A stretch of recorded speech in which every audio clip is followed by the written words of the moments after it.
한 주간 동안 평안하셨습니까? 광야길 걸어오시니라 수고 많으셨을 텐데요. 불렀던 찬양이 들었던 찬양처럼 주님만이 우리의 도움이 되시고 주님만이 우리의 참빛이 되시며 주님만이 우리의 친구가 되어 주실 줄로 믿습니다. 우리를 내모신 광야이지만 이 광야에서 우리는 변화될 것이고 주님을 만날 것이며 우린 거룩한 성도로 주 앞에 빚어질 것입니다. 이 은혜가 모두에게 있으리라 믿고 아침 함께 예배하시는 성도분들에게 주의 평강의 복을 빌겠습니다. 계속해서 교회는 신명기의 말씀을 읽고 있습니다.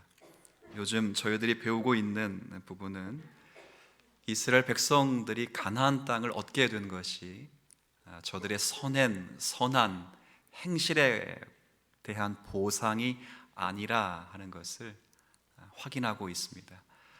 이 내용이 이 점이 8장과 9장에 거듭거듭 강조되고 있습니다. 지난주에도 확인했던 것처럼 이스라엘이 의로워서 아니라 가나안 족속이 악해서이고 이스라엘이 선해서가 아니라 약속을 이루시는 하나님이 신실하시고 선하시기 때문에 약속의 땅인 가나안 땅을 들어가는 것입니다. 오늘 본문도 그 이야기의 연속입니다. 무엇을 보면 알 수 있냐면 40년 동안 이스라엘 백성들이 단 한 번도 하나님 앞에 상 받을 만한 순종이나 충성심을 가진 적이 없었다라고 모세가 말합니다. 오히려 저들은 늘 하나님 앞에 벌 받아 마땅한 짓만을 했었다라고 말합니다. 6절 7절 한번 볼까요? 우리가 오늘 본문으로 잡진 않았지만 같은 문단입니다. 6절 7절. 그러므로 너희들이 알 것은 내 하나님 여호와께서 내게 이 아름다운 땅을 기업으로 주신 것이 내 공의로 말미암음이 아니니라. 너는 목이 곧은 백성이니라. 너는 광야에서 내 하나님 여호와를 경노하게 하던 일을 잊지 말고. 하나님께서 경노하셨습니다. 몹시 화가 나셨습니다. 그걸 잊지 말고 기억하라. 내가 애굽 땅에서 나오던 그날부터 이곳에 이르기까지 약 40년 동안 늘 여호와를 뭐 했다고요? 거역했다라고 말합니다. 몇 가지 실망스러운 행동들만 없었다면 하나님과 아주 가까운 사이, 조화로운 관계를 유지할 수 있었을 텐데 그런 의미가 아닙니다. 그 정도의 말이 결코 아닙니다. 오히려 이스라엘 백성들이 여정을 시작할 그 시작점부터 시작된 오만한 반항이 지금까지 수십 년간 지속되었다는 것입니다. 그러면서 모세는 그 불순종한 사건들을 8절부터 24절까지, 그러니까 오늘 우리가 본문으로 잡은 25절 전까지를 쭉 나열합니다. 크게 5가지 사건들이 나열되는데 여기 8절을 한번 볼까요? 호렙산에서 너희가 여호와를 경노하게 하였으므로 여호와께서 진노하사 너희를 멸하려 하셨느니라 해서 호렙산에서 하나님을 진노케 하신 사건이 21절까지 쭉 이어집니다.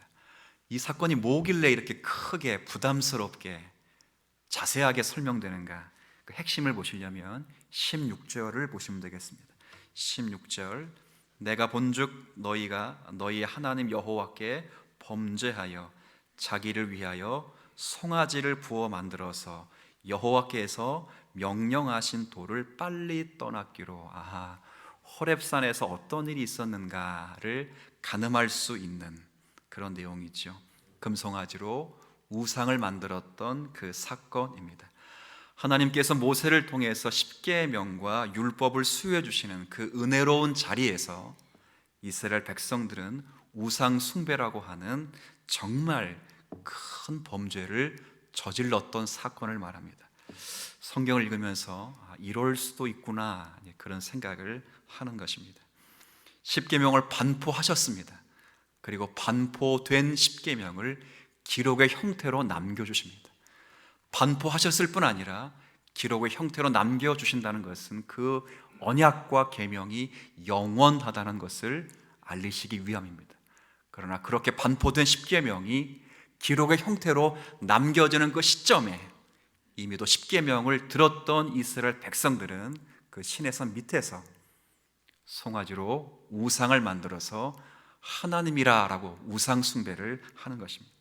어느 주석가의 표현처럼 성실한 신랑이 가족을 위해서 애써 성실히 일을 하고 있는 동안에 아내가 그 시간에 딴짓을 하는 것보다 더 악한 행동이라고 표현해 두었습니다.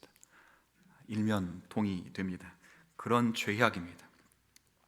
그리고 이어지는 22절과 23절에도 동일하게 광야길에서 이스라엘 백성들이 하나님께 원망했던 몇 가지 사건들이 나열되고 있습니다. 제가 읽어드리죠. 너희가 다베라 사건은 이유 없이 하나님께 원망하다가 장막에 불이 옮겨 붙어서 하나님께 한번 크게 혼난 바로 그 지역입니다. 마사 많이 들어보셨죠? 물이 없다고 원망했던 그 사건, 하나님께 징계받았던 그 지역입니다.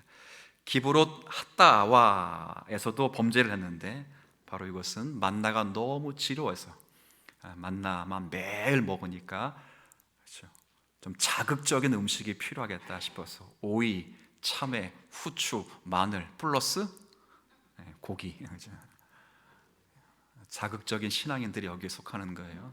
매일의 지루한 신앙의 겹을 이해하지 못하고 매일의 지루하고 지난한 우리의 신앙 노정을 생각하지 못해서 자극적이고 특별히 아주 성령의 이름을 간주한 포악스러운 우리의 신앙이 여기에 속할 수도 있겠습니다. 그 부분은 다음에 또 한번 말씀드리죠. 그리고 또 기록되고 있습니다. 계속 기록된 대로 23절에도 이건 좀 한절에 있지요. 여호와께서 너희를 가데스 바네에서 떠나게 하실 때에 가나안 땅에 입국시키실 때에 이르시기를 너희는 올라가서 내게 너희에게 준 땅을 차지하라 하실 때 너희가 너희 하나님 여호와의 명령을 거역하여 믿지 아니하고 그 말씀을 듣지 아니하였노라. 가나안 땅을 앞두고 있었던 가데스 바네아에서 원주민들이 두려워서 저들이 들어가지 못하겠다고 불순종했던 바로 그 사건입니다. 여러분, 이것을 왜 기록하고 있을까요? 그만큼 이스라엘 백성들이 40년 동안 하나님 앞에 원망과 불평밖에는 한 일이 없었다. 사실 그 이야기를 하려고 한 것입니다. 광야 생활 동안 저들은 한 번도 하나님 앞에 잘한 일이 없었다 그 말입니다. 몇 가지 죄악스러운 행동만 아니었으면 그래도 하나님께 잘했다 그 이야기 아닙니다. 한 번도, 단 한 번도 한 주간을 살면서 하나님 앞에 나태함과 게으름을 가지고 살아갔던 우리들이 단 한 번도 하나님께서 원하시는, 하나님 만족하시는 그 의로움을 우리는 단 한 번도 이룰 수가 없는 존재다. 그걸 이야기하려고 하는 것입니다. 하나도 없었답니다. 그래서 이스라엘들을 향해서 하나님과 모세가 내린 결론이 각각 13절과 24절에 있습니다. 13절 한번 제가 읽지요. 여호와께서 하나님께서 이스라엘을 내린 정의입니다. 여호와께서 또 내게 말씀하여 이르시되 내가 이 백성을 보았노라. 보라, 이는 목이 곧은 백성이니라 라고 되어 있습니다. 그리고 이 문단이 끝나는 24절에는 이제 여호와의 정의가 아니라 모세가 본 이스라엘 백성들입니다. 모세의 결론입니다. 같이 읽어볼까요? 내가 너희를 알던 날부터 왔느니라. 아멘. 7절에서 늘 한결같이 끊임없이, 그리고 이 문단이 끝나는 24절에선 항상 그런 표현이 있는 것입니다. 자, 그럼 오늘 본문은 뭔가? 오늘 본문 읽어보니까 누가 기도하는 것 같죠? 모세의 기도인데 오늘 본문은 뭔가? 오늘 본문은 다른 게 아니고 모세의 기도를 소개하려고 하는 게 아닙니다. 오늘 본문은 그럼에도 불구하고 이 패역한 백성이 왜 멸망당하지 않고 40년의 생활을 이어올 수 있었는가, 그 이야기를 하는 것입니다. 충분히 멸망시킬 이유가 있었음에도 불구하고, 충분히 그들을 다 지옥으로 보낼 수도 있었음에도 불구하고, 왜 하나님께서는 그 백성을 여기까지 인도해 오셨는가, 그 말입니다. 무엇 때문에 그렇게 하셨는가? 그럴 때 모세의 기도가 우리에게 답을 주고 있다, 그 말입니다. 모세의 중보 기도를 들으시는 하나님께서 당신의 은혜를 베푸셔서 그 백성을 여기까지 인도하셨다, 그 말입니다. 더 정확히 말하면 모세의 기도 속에 표현된 하나님의 어떠하심 때문에, 하나님의 하나님 되심 때문에, 모세가 기도를 잘 해서가 아니라 모세의 기도 속에 표현된 하나님의 하나님 되심 때문에 그 백성들이 패역함에도 불구하고 가나안을 앞두고 있는 하나님의 백성들로 서 있다, 그것입니다. 오늘 이 땅을 살아가면서 우리의 삶이 어쩌면 40년 광야 생활 동안 하나님 앞에 잘한 것보다는 잘못한 것이 훨씬 많을 것입니다. 훨씬 많다는 표현도 불경스러울 수 있습니다. 하나님 앞에 잘한 것이 없습니다. 하나님께서 원하시고 하나님께서 뜻하시는 선을 우리가 이루어 드린 적이 결코 없습니다.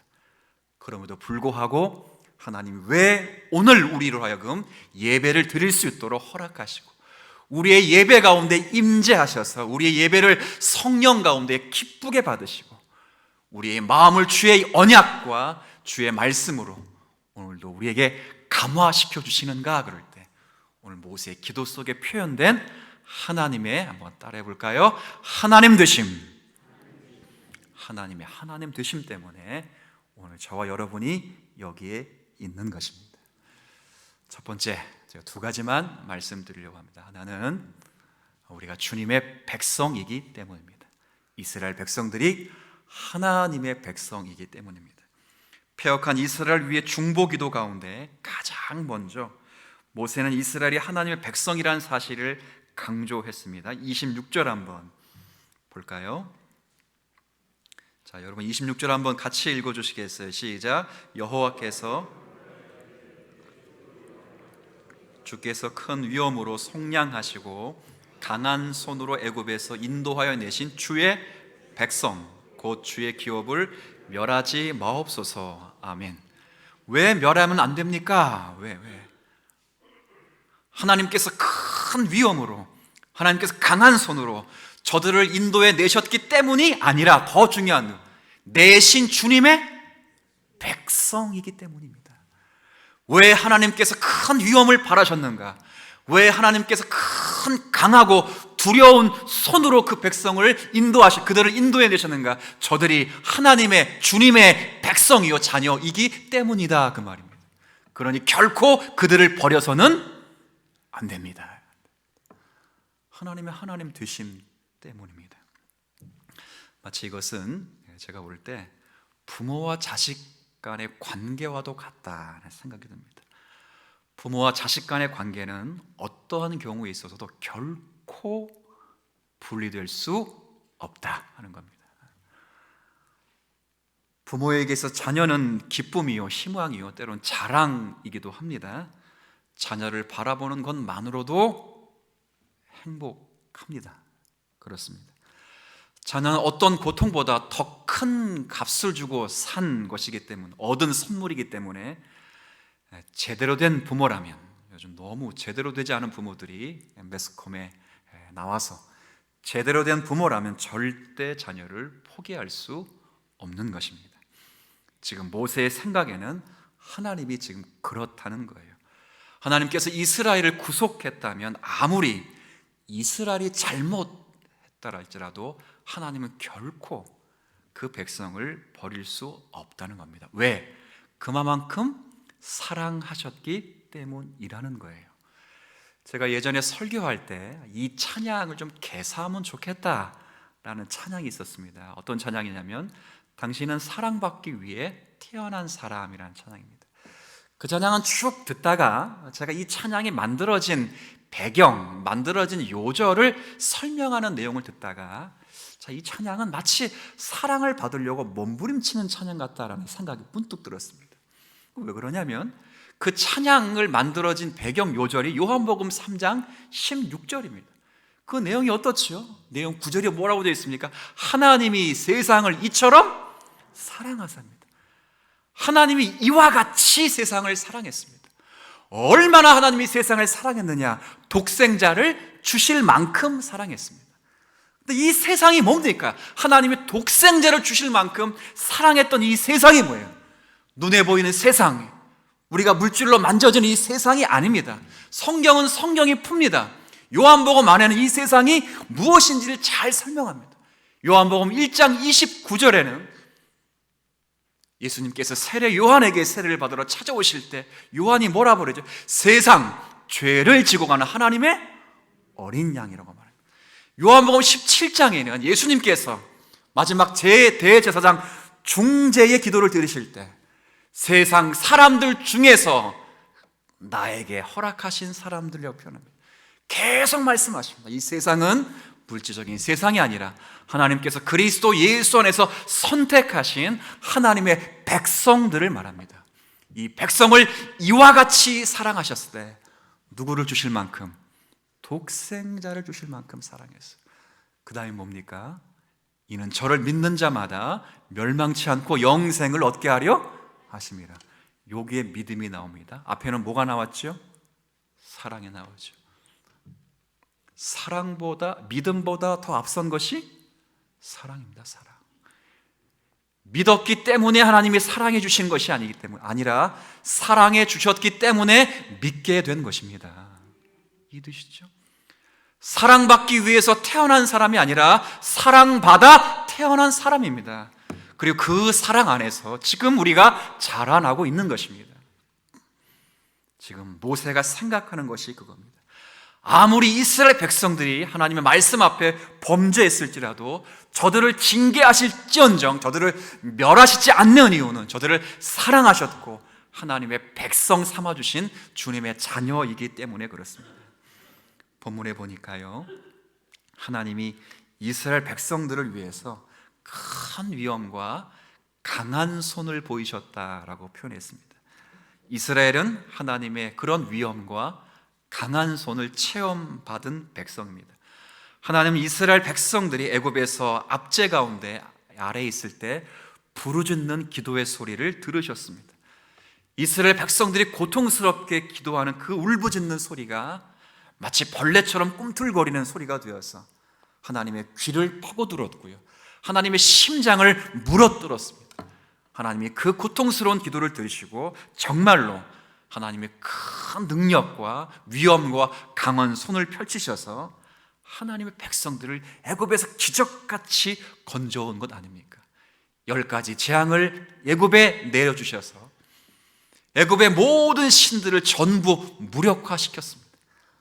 그리고 마지막 장자의 죽음을 통해서 애굽에서 그들을 건져내시고 홍해를 마른 땅같이 건너오게 하셔서 애굽을 초토화시켜버리는 그런 역사를 만들어내셨습니다. 제가 설교를 준비하다가 예전에 본 영화 하나가 생각났습니다. 테이큰이라는 영화인데요, 테이큰이라는 영화는 프랑스로 놀러간 아이가 인신매매범에 잡혀서 그 딸 아이를 구출하기 위한 전직 아버지이자 특수요원에 관한 이야기입니다. 자기 딸이 프랑스로 놀러가서 어느 숙소에 머무는데 그 숙소에 인신매매범이 들이닥친 것입니다. 그 아이가 몸을 숨겨서 침대 밑에 숨겨서 너무 다급한 나머지 미국에 계신 아버지에게 전화를 건 것입니다. 근데 그 아버지가 아이와 딸아이가 통화하는데 그 소리가 아직도 지금 제 굉장히 인상 깊게 남아 있습니다. 딸아이에게 어디 도망가라, 아니면 꼭꼭 숨어 있어라 이렇게 말하지 않았습니다. 너는 몇 분 있으면 잡힐 거다. 근데 몇 가지 매뉴얼을 제공해 줍니다. 그러나 꼭 기억하라, 내가 반드시 너를 찾아 무사히 미국까지 데려오겠다. 그걸 딱 끊었어요. 그리고 그 영화는 정말 그 전직 특수요원이 프랑스로 날아가서 프랑스를 초토화시키고 자기 딸 아이를 건져오는 이야기입니다. 워낙 인기가 많아서 2, 3 막 다 나왔습니다.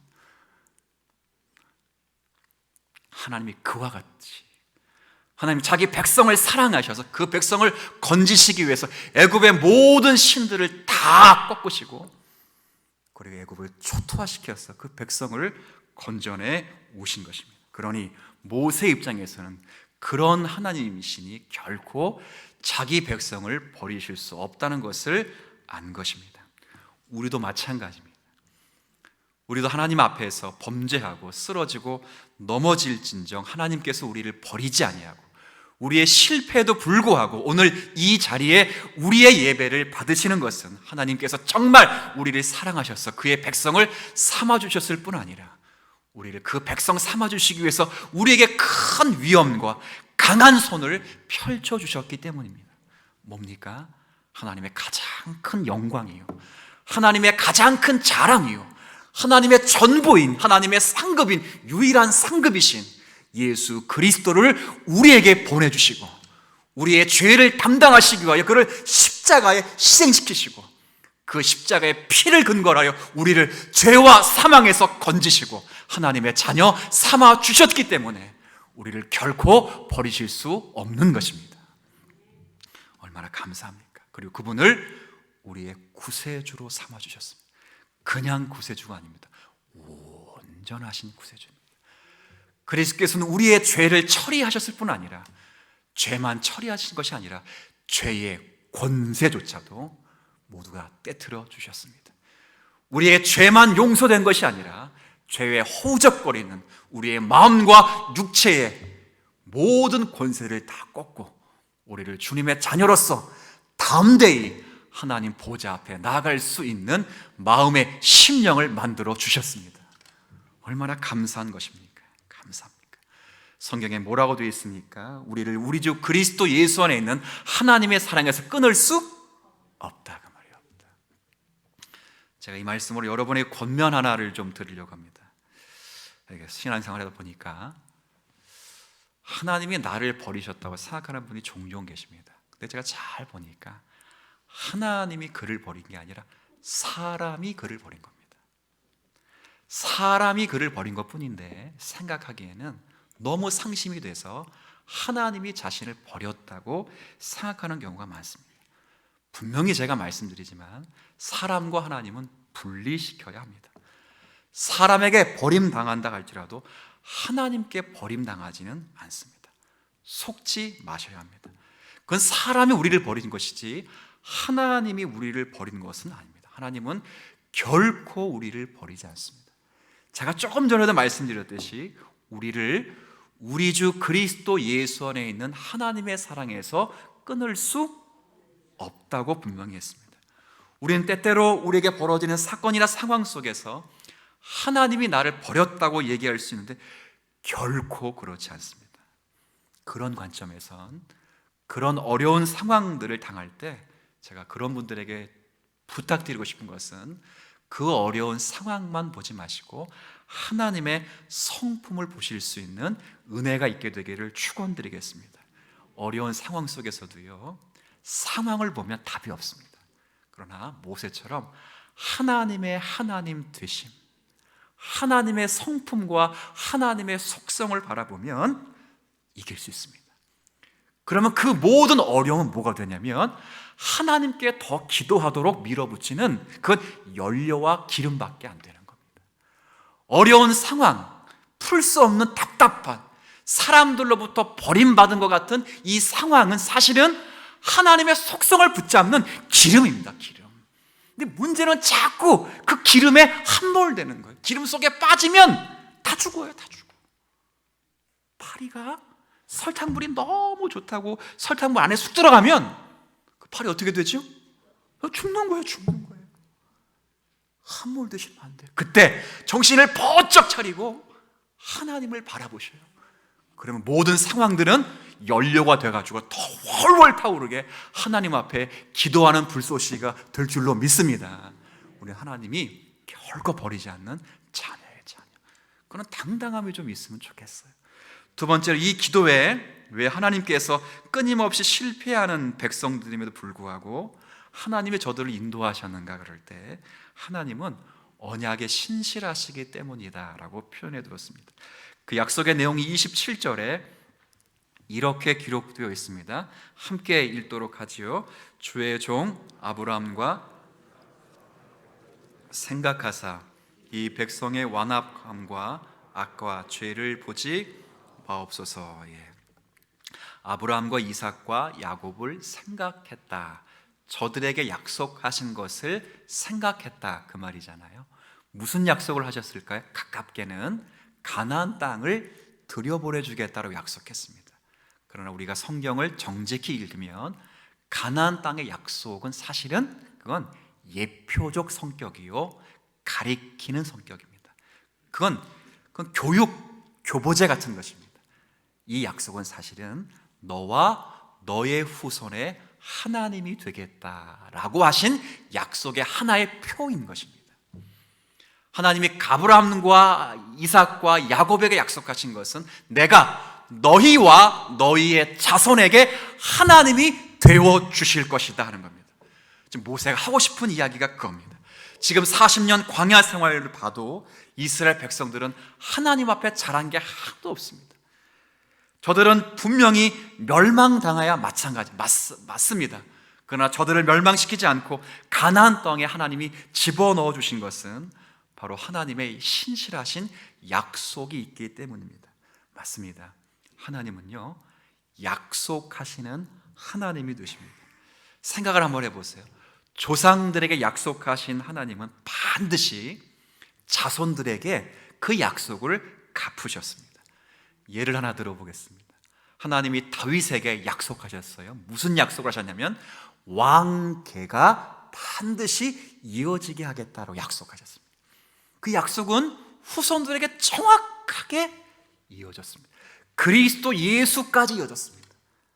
저희 후손들이 죄를 지었으면 개인적으로 하나님이 심판은 하실지언정 절대 왕조를 바꾸지 않았습니다. 근데 북이스라엘은 왕조가 많이 바뀌었어요. 이씨 갑자기, 조씨 갑자기, 김씨 막 바뀌어요. 근데 남유다는요 한 번도 바꾸지 않아요. 왜 그랬을까요? 남유다 왕이 이스라엘 왕들보다 더 선해서 더 열심히 주님을 잘 믿어서? 전혀 그렇지 않습니다. 세상에 이런 말 있죠. 돛진 개진처럼 똑같습니다. 유다 왕의 므낫세를 보십시오. 이 유다 왕의 므낫세는 이스라엘 어떤 왕보다 훨씬 악합니다. 그런데 하나님이 한 번도 왕조를 바꾸지 않습니다. 왜요? 하나님께 약속하셨기 때문입니다. 사람이 범죄하면 조상의 신앙과 상관없이 개별적으로 하나님이 심판하시지만 조상에 대한 하나님의 약속으로 말하며 궁극적으로 후손들이 하나님의 은혜를 받는 것입니다.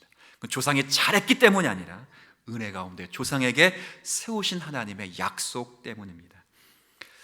제가 이 말씀을 통해서 여러분에게 부탁드리고 싶은 것은 그러기 때문에 그리스도인들이 살면서 가장 붙들어야 될 것이 아까 첫 번째는 하나님의 속성과 성품이었던 것처럼 지금은 하나님의 약속의 말씀이 될 줄로 믿습니다. 여러분이 하나님 앞에 기도할 때 우리 주님께서 약속하신 약속의 말씀을 붙들어야 돼요. 약속을 구체적으로 아는 사람들은 하나님 앞에 그분의 뜻을 민감하게 알 수 있어요. 그런데 약속을 잘 모르잖아요. 하나님의 뜻을 잘 몰라요. 신앙생활을 오래 했기 때문에 하나님의 뜻을 알고 신앙생활을 적게 했기 때문에 하나님의 뜻을 모르지 않아요. 약속의 말씀을 알면, 그걸 붙들면 하나님의 뜻을 알고요, 약속의 말씀을 모르고 신뢰하지 않으면 아무리 신앙생활을 열심히 해도 하나님의 뜻을 모르는 거예요. 약속의 말씀 붙드는 게 얼마나 귀하겠습니까? 출애굽기 3장에 보면요 이런 표현과 내용이 등장합니다. 이스라엘이 400년 동안 고통스러워서 하나님께 부르짖습니다. 하나님 모세에게 명령합니다. 이제 내가 이 백성을 구원할 때가 되었으니 내가 너로 이 백성을 구원하겠다라고 약속하시고 3장 7절에 이렇게 표현해 둔 표현이 있습니다. 내가 그들의 고통을 정령히 보고 그리고 듣고 그리고 알고. 하나님 그렇게 하셨다는 거예요. 보고 듣고 알았다는 거예요. 종합적이고 입체적인 표현을 쓰고 계십니다. 우리가 이 표현을 읽으면 그렇구나, 하나님께서 이 백성들이 하나님 앞에 뜨겁게 오랜 세월 기도했더니 하나님이 백성의 기도를 들으셨구나, 그래요, 열심히 기도해야 되겠구나, 이렇게 단편적으로 피상적으로 이해하실 수도 있습니다. 좋습니다. 네, 출애굽기 2장 3장을 읽어보면, 그리고 오늘 본문에도 있었던 말씀처럼 단서를 붙이면, 단서, 뭐라고 단서를 붙이냐면 주의 종 아브라함과 이삭과 야곱을 생각하셨다라고 말합니다. 이게 무슨 말씀입니까? 더 근본적인 원인, 부르짖는 것이 하나의 원인이 될 수 있지만 그들의 기도를 들으셨던 더 근본적인 원인은 하나님이 저들의 기도를 들으시기 전에 저들과 약속하셨던 하나님의 언약 때문에 그런 것입니다. 아브라함과 이삭과 야곱에게 약속하신 그 언약을 하나님이 기억하셨기 때문에 그들을 건지시고 구원해 주신 것입니다. 하나님 모든 언약에는요, 우리를 얼마나 사랑하시는가, 어떻게 사랑하시는가가 잘 표현되어 있습니다. 얼마나 우리를 일관성 있게, 집요하게, 그리고 성실하게 사랑하시는가가 그 언약 속에 정말 잘 표현되어 있어요. 그래서 우리가 이스라엘 백성들뿐 아니라 하나님의 백성이라면 동일하게 언약 백성이라는 사실을 생각하시면서 신실하게 그 약속의 말씀을 붙잡고 살아가야 합니다. 오늘 신명기 9장에 모세가 하나님 앞에 언약을 빌미로 기도하는 거 아니에요? 하나님, 이렇게 약속하지 않으셨습니까? 오늘날도 마찬가지입니다. 우리들이 조상들과 하나님 맺으신 그 약속 때문에 사실 우리가 여기에 있는 거예요. 가장 큰 조상인 아브라함에게 뭐라고 말씀했어요? 모든 족속이 너로 말미암아 복을 받. 하나님이 그 아브라함에게 약속했기 때문에 모든 족속에 우리가 끼어 들어간 거예요. 그렇죠.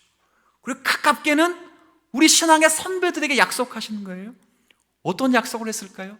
다윗이 이런 표현을 썼습니다. 시편 37편 25절에 이 약속의 말씀을 붙들길 원하는 마음으로 한번 같이 읽어볼게요. 시작. 내가 어려서부터 늙기까지 의인이 버림을 당하거나 그의 자손이 걸식함을 보신 분 한번 손들어 보세요. 신기하게 없지요? 신기하게 없지요? 우리 신앙의 130년 전에 이 땅에 뿌리 내린 신앙의 선조들이 이 말씀 맞잡고 기도했는데 지금 이 믿음의 후손들이 걸식하거나 버림당한 경우를 보셨습니까? 하나님이 약속의 하나님이시라고요. 우리가 이 약속의 말씀 붙잡고 기도하고 그 말씀 붙잡고 하나님 앞에 나아가야 될 이유가 충분히 있음을 믿으시는 저와 여러분이 되었으면 좋겠습니다. 하나님 우리를 지금도 사랑하시니 우리 하나님의 백성이요 주님의 기업이 되었어요. 주님의 자녀에게 약속을 주셨다고요. 얼마나 감사한지 몰라요. 우리가 알고 미래를 알고 앞날을 알고 해서 가는 게 아니고요, 우리는 미래를 믿고 우리의 인생을 믿기 때문에 가는 거예요. 세상 사람들은요 장래의 일을 알길 원합니다. 그리고 자녀의 미래의 일을 알았으면 좋겠다는 생각 많이 합니다. 그걸 알아야 그들이 불안감 없이 잘 살 수 있을 거니까 한 달 전에, 한 달 앞을, 1년 앞을, 10년 앞을 좀 알면 좋겠다라는 생각을 많이 합니다. 우리도 1년 정도 앞을 알았다면 아마 저도 비트코인 정도를 사지 않았을까 싶어요.